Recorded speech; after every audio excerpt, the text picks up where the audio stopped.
আমি রাজনীতিতে এসেছিলাম দিদির হাত ধরে, আমি রাজনীতিতে থেকে গেলাম দিদির হাত ধরে। আমার মনে হয় কি আমার দেখা শ্রেষ্ঠ মুখ্যমন্ত্রী, কারণটা বলবো কেন, তার নাম হচ্ছে মমতা ব্যানার্জি। আমি খুব পরিষ্কার কথা বলতে ভালোবাসি।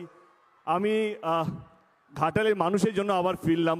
আমার কোথাও যেন মনে হয় কি আমার 10 বছরের লড়াই এবং ঘাটালের মানুষের দীর্ঘদিনের লড়াই, 70-75 বলবো, আমি বলবো কি আমাদের স্বাধীনতার আগে থেকে লড়াই, যেই লড়াইটা হচ্ছে ঘাটাল মাস্টার প্ল্যান।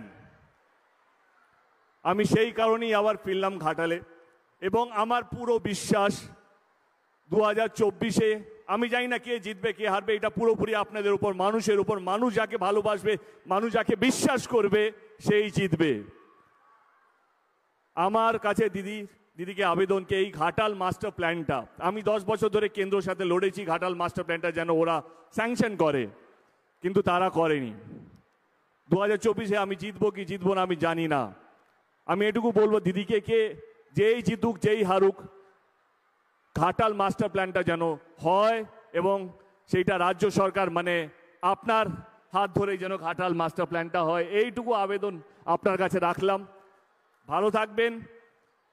আমি মানুষের জন্য, মানুষের ভালোর জন্য, মানুষকে ভালো রাখার জন্য সব সময় প্রস্তুত এবং আমার বিশ্বাস, কারণ কাউকে না কাউকে তো বিশ্বাস করতে হবে। আমি 10 বছর কেন্দ্র সরকারকে বিশ্বাস করেছিলাম কি তারা সহযোগিতা করবে, তারা করেনি। এবারে আমি আমার বিশ্বাস দিদির উপরে রাখলাম, আমাদের রাজ্য সরকারের উপরে রাখলাম।